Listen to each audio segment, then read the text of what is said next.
Hecha. estoy, sí, aquí estoy sacando números. Sí, y la campaña electoral va a durar menos de un mes. Algo como que Bueno, insólito, ¿eh? sí, fíjate que lo estoy mirando. ¿Qué fechas tienes tú allí de la campaña? Bueno, del 4 al 28 de julio, de junio, algo así, de julio, o sea, perdón, ya te voy a decir, lo acabo de ver ahorita, pero es un lapso de menos de un mes de campaña electoral. Bueno, es que las Del 4 campañas, al 25 de julio, o sea, hasta 3 días antes de la elección. sí, Las campañas, pero todo el mundo sabe que este es un país que nunca sale de la campaña electoral, ¿no?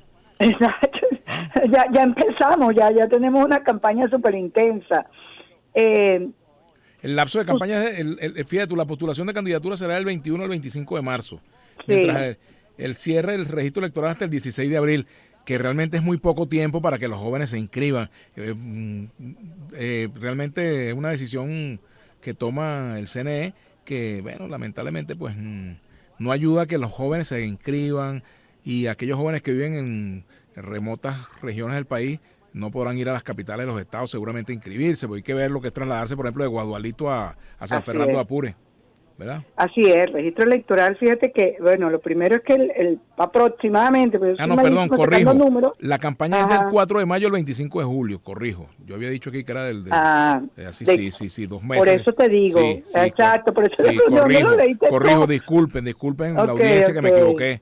Leí del 4 de julio al 25 de julio, no, y es del 4 de mayo al 25 de julio. Sin embargo, es una campaña corta, pues. Pero eso es lo que han durado las últimas Sí, campañas, sí, ¿no? Un mes sí, aproximadamente. sí. Fíjate, como yo también estoy, es que estamos con la noticia recién Encima, salida claro. del horno, prácticamente dura 4 meses, 24 días el proceso. Aproximadamente, porque yo sacando el número pero estoy contando acá porque yo tengo el cronograma aquí enfrente, que estaba esperando esta fecha para publicarlo, que se pudiera mirar pues cómo es que va a ser y qué es lo más importante de ese proceso.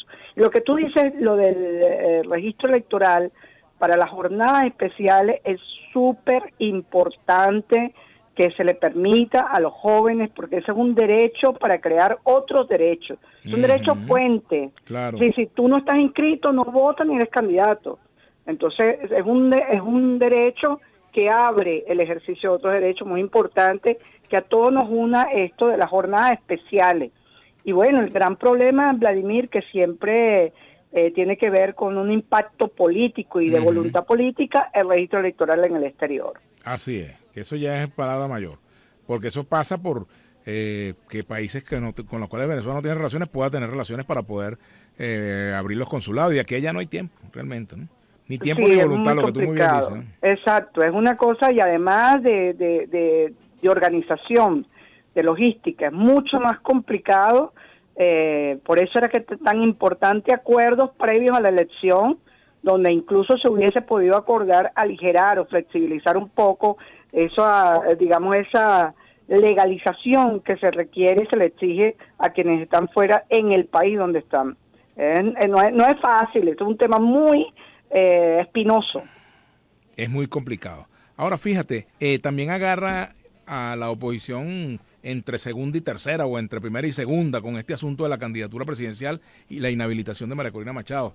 O sea, ya es como que se comienza a acercar el lapso para la toma de una decisión con respecto a hasta dónde llega al final, si llega hasta el día de las inscripciones, qué va a hacer María Corina Machado. Por cierto que comento, Egle, que me llegó una Sí, información de fuente digna de todo crédito, que yo siempre digo de descrédito, pero digna de todo crédito, y por eso lo voy a comentar.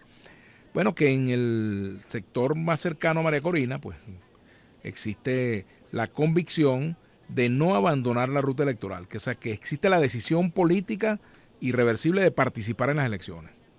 Ahora, eso implica otras cosas, bueno, ya veremos, pero por lo menos la decisión de participar, eso es una señal, bueno, que ya ha venido dando desde hace tiempo, pero que me han confirmado fuentes muy cercanas al entorno de la candidata, en el sentido pues de que efectivamente su decisión es la participación. Ahora, el tema de la candidatura es harina de otro costal, como decían los abuelos de uno, ¿no? sí, bueno, la realidad política ya indicaba que tiene que haber la plataforma unitaria tiene que apoyar a otro candidato o candidata si no quiere que ocurra lo del 2018 o incluso, Vladimir, el 2005, porque sería... Bueno, que es el primer antecedente grave de abstención. Pero más grave, acuérdate que fue que abrió la puerta inacción total, exacto. Entonces, de modo que quienes hemos transitado tanto y hemos monitoreado todos los procesos electorales, sabemos lo que hay en esa esquina, ¿no? Es decir, y lo otro es que, mira, a mí me gustaría que cuando se dice que se mantienen en la ruta electoral, con las elecciones, entonces lo que yo no quisiera es que hubiese, Vladimir, generar condiciones para que se diga, claro, nosotros estamos en la ruta electoral, pero esto no son elecciones. Bueno, aquí tienen que participar, hay que participar con las mínimas condiciones de competitividad, pero este es un momento, fíjate, digamos, estelar para los factores, estoy de acuerdo contigo. todos los factores que están en contra del gobierno, yo diría, ¿no? Pero factor democrático, por supuesto. En el 2018, un factor opositor o factores opositores decidieron no participar porque supuestamente no había condiciones. Y ahora, si nos ponemos a comparar las condiciones del 2018 y las de ahora son peores, pero bueno, hay la decisión de la absoluta mayoría de los factores opositores de participar. Yo diría, hasta ahora no veo ninguno que diga que no va a participar, ¿no? Lo cual implica una rectificación. Más amplio, Vladimir, las condiciones del acuerdo de República Dominicana, ¿cuánto distan de estos acuerdos? Si en aquel momento, en el 2017, esa patada a la mesa a República Dominicana significó, todo este tiempo que ha transcurrido, que algunos dirían, mira, no se me cuente en estos años, porque hay gente que lo dice, ¿no? Porque realmente ha sido una confrontación que nos complica.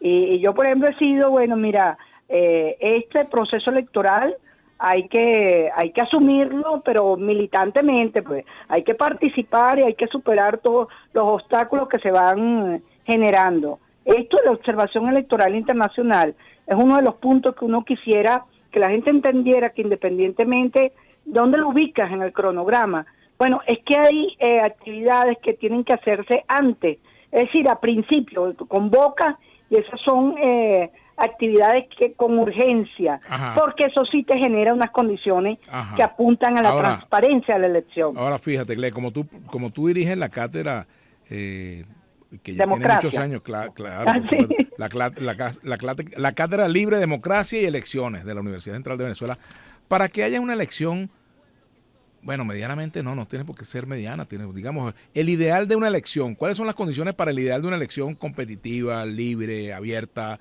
democrática, justa, equitativa? Bueno, pues, fíjate, pero es que eso se ve en cada etapa del proceso. Es decir, porque no es no es que todo sale, al final. No, ¿cuánto tiene de average? No, es decir, tiene 91, es transparente.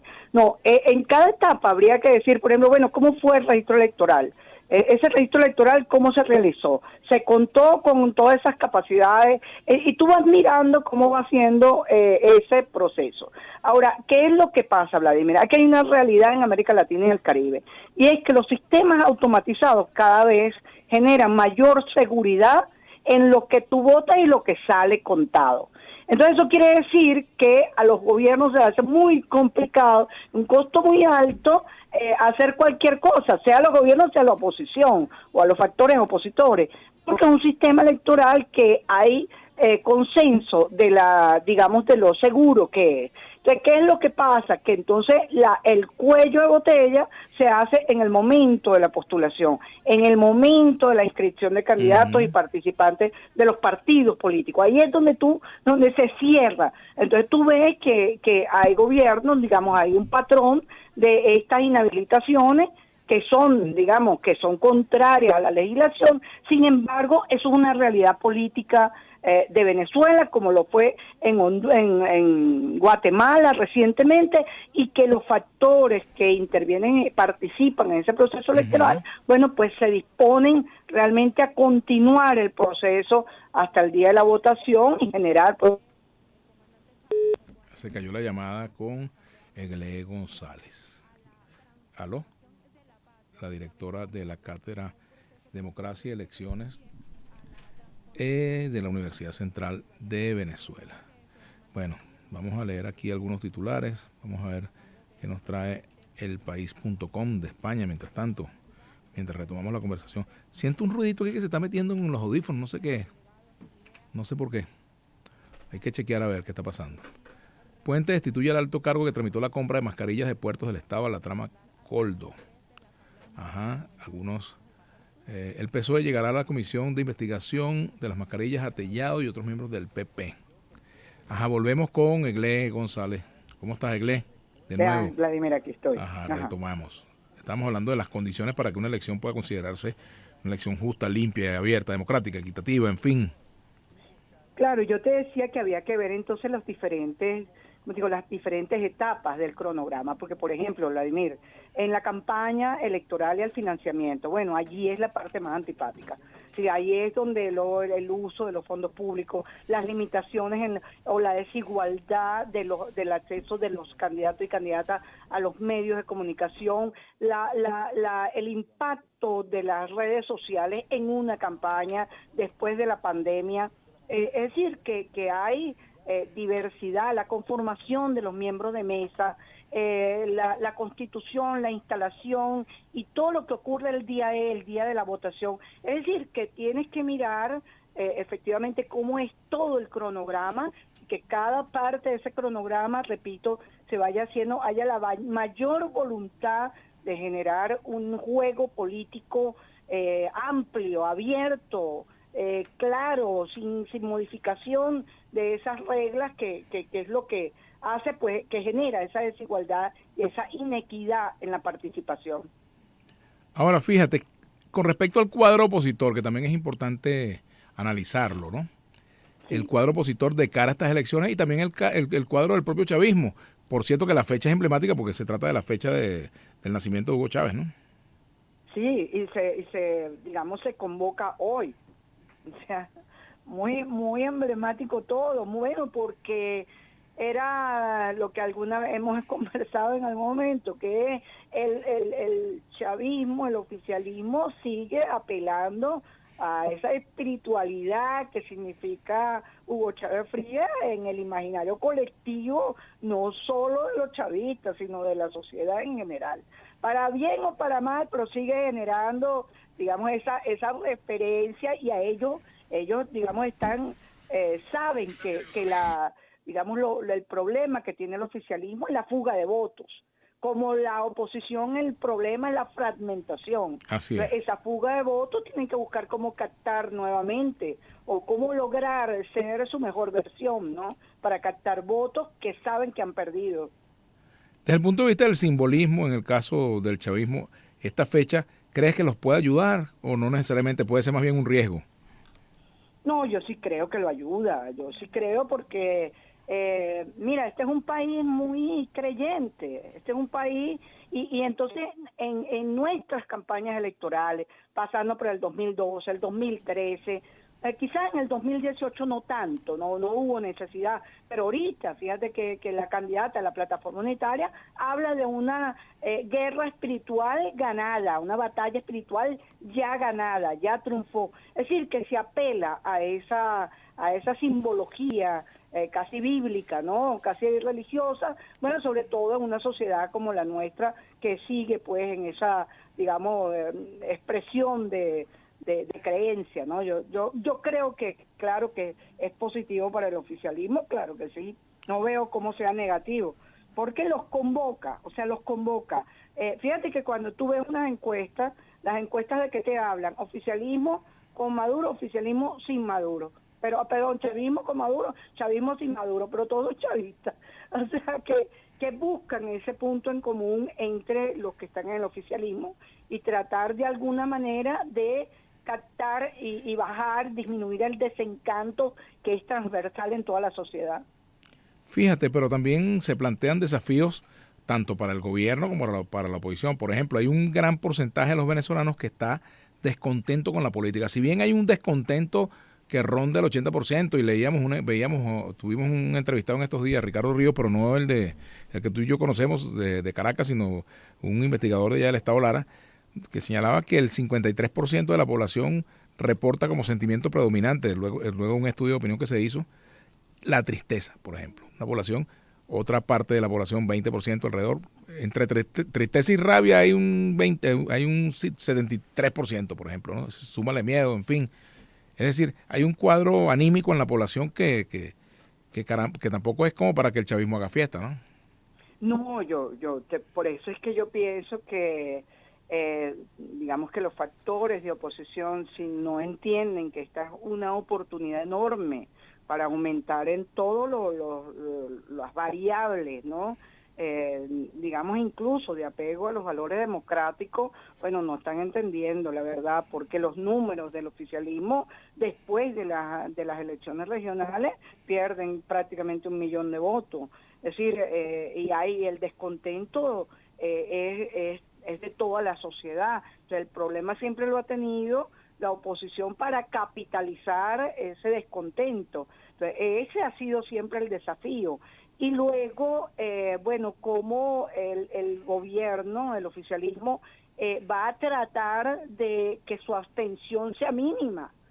Por ejemplo, esto que ocurrió con el referendo en defensa del Esequibo seguramente generó alarma en todos los estados y van a cometer con toda seguridad un proyecto de lograr que la gente participe, así no sea en el proceso, pero que empiece a calentar esos motores, porque está en evidencia que el desencanto es muy grande y eso va a incidir en el comportamiento electoral.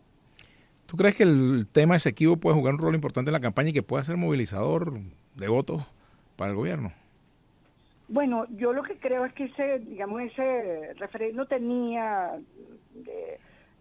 unos objetivos que se cumplieron, pienso yo, ¿no? O sea, yo creo que uno de los objetivos podría haber sido una evaluación de la gestión de los gobernadores desde el punto de vista de la capacidad de movilización, y ahí más de uno salió raspado. Y luego acuérdate que ellos tienen también el 2025, es decir, había una especie bueno, pero si no sabes mover a la propia gente de tu propio estado, bueno, mira, al 2025. Pero otro de los objetivos que para mí me parecía muy importante es que la defensa del Esequibo convoca por igual, por ejemplo, al sector militar, y al sector militar son electores, y esa defensa por Venezuela siempre ha sido un valor muy importante en las Fuerzas Armadas venezolanas. Entonces, me parecía que ese objetivo se logró. Si tú decías, no, pero es que no ves gente, pero es que los objetivos se lograron. Tú logras objetivos. Y logró, bueno, ver que tienen un déficit en la movilización del electorado y bueno, el gobierno entiende. Por eso es que este juego político, ¿no? Dame y quita, pues, ¿no? Este problema de las sanciones, por ejemplo. Tú puedes tener un número enorme a favor, no en contra, sino a favor de los factores contrarios al gobierno. Pero si dentro de esa estrategia está devolver las sanciones, bueno, esa foto puede variar drásticamente. Otro aspecto importante en todo este cuadro, Eglé González, profesora universitaria, directora de la Cátedra Elecciones y Democracia y Elecciones. Fíjate, Eglé, la decisión crucial que debe tomar María Corina Machado de aquí a antes de que termine el mes de marzo por las postulaciones, ¿no? Pero es que, mira, ahí el problema es el desconcierto, la incertidumbre que genera para ella misma, me imagino, y para su equipo, porque ahí lo que se va a dar es un cambio en la lógica del poder, un reacomodo de la fuerza y tú no sabes para dónde van, porque ese reacomodo va a llevar a unas nuevas fórmulas, es decir, una nueva alianza, porque si tú miras los aliados que tienen más cerca, son aliados que se ven en unas gobernaciones del 2025. Sí, pero fíjate, ya están hablando de Manuel Rosales. Ya, por ejemplo, allí bueno, Luis Emilio Rondón asumó a Manuel Rosales como que podría ser un buen presidente, buen candidato, etcétera. Pero bueno, y todo el mundo sabe de qué estamos hablando, ¿no? No lo lanzó, pero casi que sí. Claro, porque eso ya está en la calle. Es que ese debate ya está en la calle. Entonces, ese debate, lo que pasa es que, claro, tú no te ves en esa foto a fútbol, ni cómo quedo yo ahí. O sea, ¿cómo me veo o no me veo en ese 2025? Y ese reacomodo que va a significar. Porque además, lo que ha pasado es que la oposición no es un conjunto con una candidata en el medio. No, esos son facciones que están unidas por una candidata, a favor de una candidata. Entonces, ¿cuál es el temor? Que eso se rompa y qué va a pasar con los electores. Van a votar, ¿cómo van a quedar? Entonces, claro, Manuel Rosales, a mí me parece que ha tenido un juego político interesante desde el punto de vista de la estrategia. No va a las primarias, sale de las primarias y queda como un factor, un elemento solo. ¿Cómo se le dice eso? Cuando el elemento está jugando, pero un elemento que juega. Claro, un electrón libre. Exacto, un electrón libre. Entonces, un elector libre también. Se verá si va, pero fíjate, ¿quién está al lado de María Corina todo el tiempo? Bueno, ¿quién quiere ser gobernador del estado Zulia? Es decir, que ese reacomodo de las fuerzas políticas genera miedo y uno lo entiende.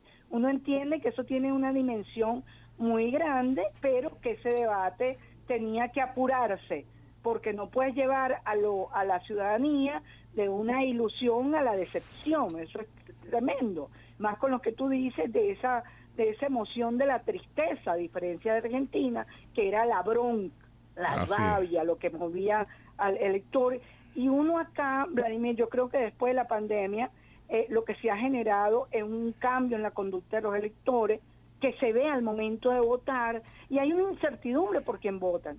Es decir, es muy interesante lo que se está viviendo, y bueno, que hay que monitorearlo debidamente, pues. Así es. Bueno, gracias, Eglé. Eglé González, profesora universitaria, directora de la Cátedra Elecciones y Libres. Pues yo me enredo todo. Cátedra Libre de Democracia y Elecciones. Caramba, bueno, todo es más o menos dentro del mismo, el orden de los factores a veces no